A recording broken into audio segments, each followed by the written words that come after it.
मेरे प्यारे देशवासियों, अब मैं आपसे भारत की एक ऐसी उपलब्धि साझा कर रहा हूं जिससे मरीजों का जीवन आसान बनेगा, उनकी परेशानी कुछ कम होगी। आप में से कई लोग होंगे जिन्हें इलाज के लिए आयुर्वेद, सिद्धा या यूनानी की चिकित्सा पद्धति से मदद मिलती है।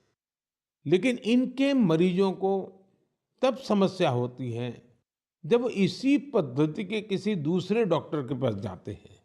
इन चिकित्सा पद्धतियों में बीमारी के नाम, इलाज और दवाइयों के लिए एक जैसी भाषा का इस्तेमाल नहीं होता है। हर चिकित्सक अपने तरीके से बीमारी का नाम और इलाज के तौर तरीके लिखता है। इससे दूसरे चिकित्सक के लिए समझ पाना कई बार बहुत मुश्किल हो जाता है। दशकों से चली आ रही इस समस्या का भी अब समाधान खोज लिया गया है।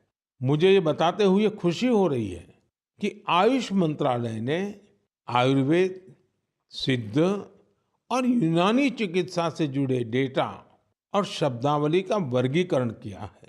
इसमें विश्व स्वास्थ्य संगठन ने भी मदद की है। दोनों के प्रयासों से आयुर्वेद, यूनानी और सिद्ध चिकित्सा में बीमारी और इलाज के जुड़ी शब्दावली की कोडिंग कर दी गई है। इस कोडिंग की मदद से अब सभी डॉक्टर प्रिस्क्रिप्शन या अपनी पर्ची पर एक जैसी भाषा लिखेंगे। इसका एक फायदा ये होगा कि अगर आप वो पर्ची लेकर दूसरे डॉक्टर के पास जाएंगे तो डॉक्टर को इसकी पूरी जानकारी उस पर्ची से ही मिल जाएगी। आपकी बीमारी, इलाज, कौन-कौन सी दवाएं चली हैं, कब से इलाज चल रहा है, आपको किन चीजों से एलर्जी है, ये सब जानने में उस पर्ची से मदद मिलेगी। इसका एक और फायदा उन लोगों को होगा जो रिसर्च के काम से जुड़े हैं। दूसरे देशों के वैज्ञानिकों को भी बीमारी, दवाएं और उसके प्रभाव की पूरी जानकारी मिल जाएगी। रिसर्च बढ़ने और कई वैज्ञानिकों के साथ साथ जुड़ने से ये चिकित्सा पद्धति और बेहतर परिणाम देंगे और लोगों का इनके प्रति झुकाव बढ़ेगा।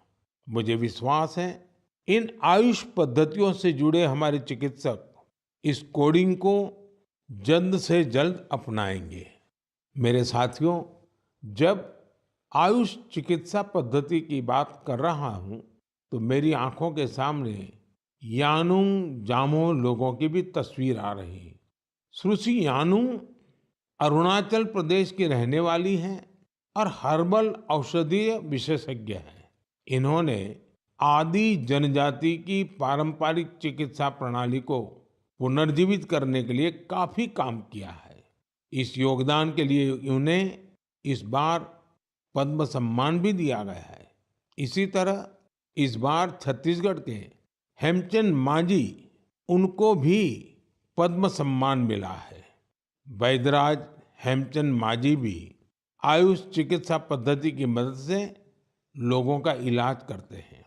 छत्तीसगढ़ के नारायणपुर में गरीब मरीजों की सेवा करते हुए उन्हें 5 दशक से ज्यादा का समय हो रहा है।